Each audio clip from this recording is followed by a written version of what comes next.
C'était une matinée lourde d'humidité à Paris. Les rues, étroites du quartier des affaires, bourdonnaient de conversations feutrées et de klaxons impatients.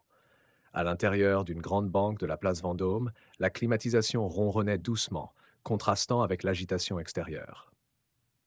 Sadio Mané, vêtu simplement d'une chemise blanche impeccable et d'un pantalon beige, se tenait devant le guichet. Il venait effectuer un virement pour un projet humanitaire discret, comme à son habitude. Humble, il n'aimait pas attirer l'attention. Et pourtant, ce jour-là, le destin en décida autrement. Derrière lui, une femme d'une cinquantaine d'années, élégamment habillée, les yeux cachés derrière de larges lunettes de soleil, tapait du pied avec impatience. Depuis plusieurs minutes déjà, elle lançait des soupirs exagérés, secouant la tête d'un air excédé. C'est incroyable! Maugréa-t-elle assez fort pour être entendue. Encore un qui se croit tout permis parce qu'il a marqué quelques buts à la télé. Les regards se tournèrent immédiatement vers elle, puis vers Sadio. Lui, comme à son habitude, resta calme, affichant un sourire discret, presque amusé par la situation. Madame, je vous en prie, répondit poliment l'agent de banque. Monsieur est ici comme tout client, il respecte la file d'attente. Mais la femme, loin de se calmer, s'emporta davantage. Il respecte? Vous plaisantez? Regardez-moi ça! Et avec tout son argent, il pourrait s'offrir une banque au lieu de faire perdre notre temps. Un murmure de gêne parcourut la file d'attente. Certains baissèrent les yeux, d'autres, mal à l'aise, détournèrent le regard. Sadio, lui, fixa la femme un instant, non pas avec colère, mais avec une sorte de tristesse silencieuse. C'est alors que quelque chose d'inattendu se produisit. Une vieille dame, jusque-là discrète au fond de la salle, s'avança péniblement à l'aide de sa canne. Sa voix, pourtant faible, résonna avec force dans la pièce. Jeune femme, dit-elle d'un ton ferme, savez-vous seulement qui est cet homme que vous insultez? La femme aux lunettes de soleil haussa les épaules avec dédain. Un footballeur de pacotille, je suppose? La vieille dame secoua la tête, un sourire mystérieux aux lèvres.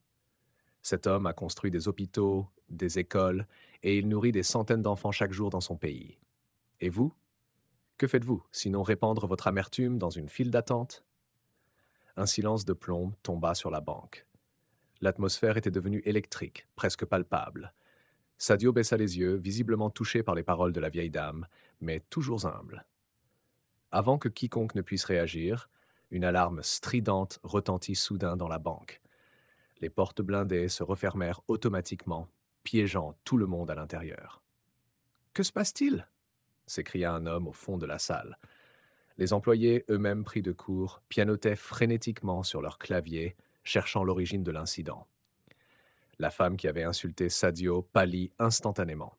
Ses mains tremblaient alors qu'elle reculait d'un pas. Ce n'est pas moi, balbutia-t-elle, mais le malaise grandissait à vue d'œil. Sadio Mané, d'un calme impressionnant, s'approcha doucement du comptoir pour tenter de comprendre la situation. Restons calmes, dit-il d'une voix posée. Quel que soit le problème, il y a forcément une explication. C'est alors qu'un agent de sécurité, livide, annonça la nouvelle. La banque est en état d'alerte maximale. Nous sommes victimes d'un cyberattaque. Tous les comptes sont menacés. Un frisson parcourut l'assemblée. Et à ce moment précis, quelque chose d'encore plus étrange se produisit. Sur les écrans de contrôle, un visage inconnu apparut, masqué derrière une série de codes et de symboles cryptiques. Mesdames et messieurs, dit la voix déformée du hacker, aujourd'hui vous allez assister à la révélation d'une vérité que beaucoup ont tenté d'enterrer. La panique commença à s'installer, mais Sadio resta impassible. Il avait déjà traversé des tempêtes bien plus violentes. Toutefois, il sentait que cette fois-ci, les enjeux dépassaient largement sa simple personne. Ce n'est que le début, murmura-t-il pour lui-même. La femme n'en démordait pas. Sa voix devenait plus aiguë, perçant le silence pesant de la banque. Ces gens-là viennent ici étaler leurs richesses pendant que nous, les gens honnêtes, on trime pour boucler les fins de mois, lança-t-elle avec un venin palpable. Les employés échangèrent des regards embarrassés. Quelques clients se murmurèrent à l'oreille, hésitant entre l'indignation et la curiosité malsaine. Sadio, toujours impassible, inspira profondément. Il connaissait trop bien ce genre de situation. Ce n'était pas la première fois que ses origines ou sa réussite dérangeaient. Mais ce que personne ne savait, c'est que la femme ignorait totalement l'identité de celui qu'elle attaquait. À ses yeux, ce n'était qu'un riche anonyme, une cible parfaite pour déverser ses frustrations. Soudain, un jeune homme, vêtu d'un costume sobre, s'avança timidement. Il reconnut Sadio Mané instantanément et sentit la colère monter en lui. Madame, dit-il d'une voix ferme mais respectueuse, vous n'avez aucune idée de qui est cet homme. Vous insultez l'un des sportifs les plus respectés pour ses actions humanitaires, pour sa générosité. La femme haussa les épaules avec mépris. Sportif ou pas, ça ne change rien. Ces gens vivent dans un autre monde, un monde qui n'est pas le nôtre. Sadio prit enfin la parole, d'une voix posée, profonde. Madame, je ne cherche pas à vous convaincre, dit-il doucement, mais sachez que chaque euro que je dépose ici sert à construire des écoles, des hôpitaux, à offrir de l'espoir à ceux qui n'en ont plus. Je ne suis pas ici pour moi. Un silence pesant s'abattit dans la salle. Même les machines semblaient s'être arrêtées. Mais avant que quelqu'un ne puisse répondre, la porte de la banque s'ouvrit brusquement. Deux hommes en costume sombre pénétrèrent dans la salle, l'air grave. Ils scannèrent rapidement la pièce avant de fixer leur regard sur Sadio Mané. « Monsieur Mané, dit l'un d'eux d'une voix ferme, vous devez immédiatement nous suivre. C'est urgent. » Le cœur des clients fit un bond. La femme, soudain blême, regarda autour d'elle, déstabilisée. « Qu'est-ce qui se passe ?» murmura-t-elle, cette fois sans provocation. Sadio fronça légèrement les sourcils, surpris. Lui-même n'était au courant de rien, mais il acquiesça calmement. « Très bien, allons-y. Ce que personne dans cette banque ne savait, c'est que ce qui allait suivre allait dépasser tout ce qu'ils auraient pu imaginer. » Sadio s'interrompit quelques secondes, le regard plongé dans celui de la femme qui semblait vaciller entre colère et doute. « À offrir un avenir à ceux qui n'en ont pas, poursuivit-il.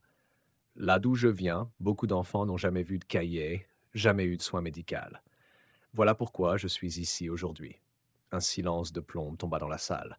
Même les employés de la banque, qui jusqu'ici restaient en retrait, levèrent les yeux de leurs écrans. Le jeune homme en costume, ému par les paroles de Sadio, prit son téléphone et tapa quelques mots avant de tendre l'écran à la femme. « Regardez ça, dit-il. C'est lui. C'est Sadio Mané. L'homme qui a construit un hôpital entier dans son village natal. Celui qui finance des écoles pour des milliers d'enfants. » Les yeux de la femme parcoururent l'écran, incrédules. Les photos défilaient. Sadio dans des villages reculés, distribuant des fournitures scolaires, aidant à construire des puits d'eau potable, souriant parmi des enfants radieux. Son visage se décomposa peu à peu. Ses joues s'empourprèrent. Elle balbutia. « Je ne savais croyais que... » Mais avant qu'elle puisse terminer, la porte de la banque s'ouvrit brusquement. Deux journalistes, apparemment alertés par un client témoin de la scène, pénétrèrent à l'intérieur, caméra en main. « Monsieur Mané !» cria l'un d'eux. « Que s'est-il passé ici? Pourquoi cette dame vous a-t-elle publiquement agressé ?» La tension monta d'un cran. Les regards se braquèrent de nouveau sur la femme qui, désemparée, tenta de reculer. Mais il était trop tard. La scène devenait publique. Sadio, avec un calme impressionnant, répondit sans détour. « Ce qui compte, ce n'est pas ce qui vient d'être dit, mais ce que nous faisons maintenant. Transformons cette colère en compréhension, ce malentendu en opportunité. » Le murmure de la foule se mua en silence respectueux. Mais alors qu'on croyait la situation apaisée, un détail échappa à tous. L'un des journalistes n'était pas là uniquement pour couvrir l'incident. Il avait d'autres intentions bien plus sombres. Alors que les caméras continuaient de tourner, le journaliste qui avait posé la première question se rapprocha de la femme. Il sembla échanger un regard furtif avec elle, avant de se tourner vers Sadio et de lui tendre le micro. « Vous avez dit qu'il est important de transformer ce malentendu en opportunité. Mais que se passerait-il si vous découvriez que votre passé, monsieur Mané, n'est pas aussi pur qu'il semble ?» Les yeux de la femme s'écarquillèrent sous l'impact de cette question. Elle s'avança précipitamment, comme si elle avait voulu stopper le journaliste, mais trop tard. La caméra s'était déjà tournée vers elle. Ses mains tremblaient, elle semblait avoir quelque chose à cacher. « Que voulez-vous dire ?» demanda Sadio, son regard devenant soudainement plus perçant. Le journaliste, un sourire énigmatique aux lèvres, lança une bombe. « Nous avons des informations selon lesquelles vous auriez eu des liens avec certaines personnes influentes dans l'ombre. Des gens qui, disons-le, ne partagent pas vos valeurs humanitaires. N'est-ce pas là un gros retournement de situation? Un frisson parcourut la salle. La femme se mordit la lèvre inférieure, visiblement prise au piège. Sadio resta calme, mais à l'intérieur, ses pensées tourbillonnaient. Qu'était-il en train de découvrir? Ce qui semblait être un simple malentendu devenait une toile d'araignée bien plus complexe. La femme tenta de reprendre le contrôle de la situation, mais ses paroles étaient désormais en morceaux. Vous ne comprenez pas, tout cela n'a rien à voir avec ce que vous pensez. Un silence pesant s'installa. Sadio avait l'impression que chaque seconde devenait plus lourde que la précédente. Et alors qu'il allait répondre, la femme se tourna soudainement vers l'arrière de la pièce. Mettez cela en ligne immédiatement, elle a dit, presque dans un murmure. Ces mots résonnèrent dans l'esprit de Sadio comme un coup de tonnerre. Il se retourna brusquement, cherchant à comprendre. Quelque chose dans son regard changea. Une alarme silencieuse se déclencha dans son esprit. Les journalistes se précipitèrent sur leur téléphone, postant un message en direct, mais ce n'était pas un message comme les autres. L'écran de l'un d'eux afficha un message crypté, mais les quelques mots qui se glissèrent dans la vidéo étaient clairs comme de l'eau de roche. Les secrets d'une superstar. Les paroles cryptées du message semblaient avoir secoué la salle entière. Tout le monde, y compris Sadio, fixa les journalistes qui tenaient désormais leur téléphone avec une attention inquiétante. Quelque chose venait d'être révélé, mais personne ne savait vraiment quoi. Sadio, qui jusque-là était resté implacable, sentit son cœur accélérer. Les images qu'il avait vues sur l'écran de l'un des journalistes étaient bien plus que des simples spéculations. Il y avait quelque chose de beaucoup plus lourd qui pesait sur ses épaules, une vérité qu'il n'avait pas anticipée. La femme, visiblement de plus en plus nerveuse, se dirigea rapidement vers la sortie. Mais avant de franchir la porte, elle se tourna une dernière fois vers lui. Ses yeux, qui étaient pleins de colère quelques instants auparavant, étaient maintenant emplis d'un étrange mélange de peur et de culpabilité. Vous n'êtes pas ce que vous prétendez être, Sadio Mané, dit-elle d'une voix brisée. Vous n'avez aucune idée de ce que vous avez commencé. Les mots flottèrent dans l'air, lourds de sens, mais personne ne comprenait encore pleinement ce qu'elle voulait dire. Sadio, incapable de se retenir, s'avança vers elle. Qu'est-ce que vous voulez dire? Dites-moi, à quoi faites-vous référence? La femme recula légèrement, évitant son regard. Je n'ai plus le choix, murmura-t-elle, mais ce que vous allez découvrir est plus gros que ce que vous imaginez. Vous avez mis le doigt dans un engrenage qui va tout bouleverser. Ce n'est pas juste un simple malentendu. Elle fit un dernier geste vers les journalistes et partit précipitamment. Les caméras ne la suivaient pas. Elle avait disparu, emportant avec elle une partie des réponses. Mais la question restait. Qu'avait-elle voulu dire par engrenage? Quel secret était-il en train de se dévoiler?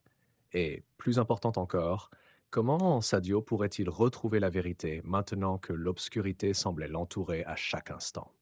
Les journalistes, désormais sur le qui-vive, s'étaient lancés dans une nouvelle série de recherches.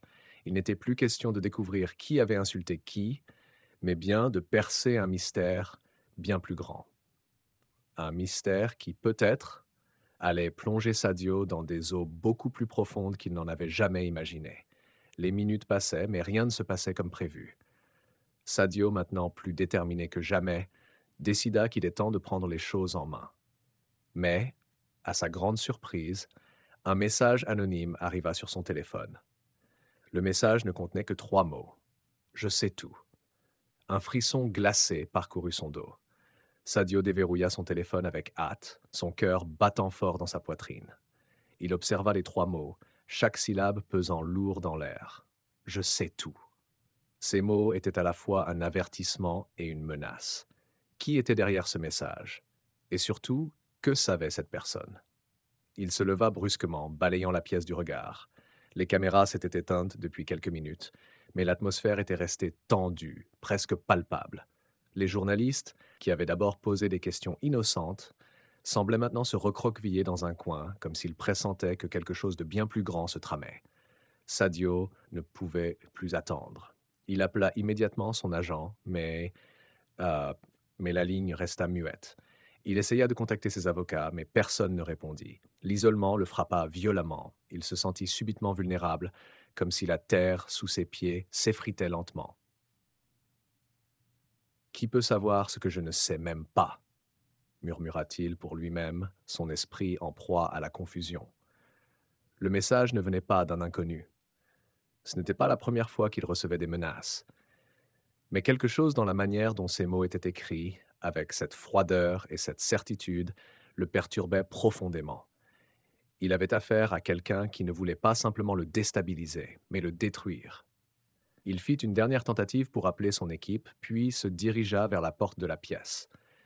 Il devait sortir, prendre l'air et essayer de remettre les idées en place. Mais au moment où il posa sa main sur la poignée, son téléphone vibra à nouveau. Cette fois, un fichier audio était joint.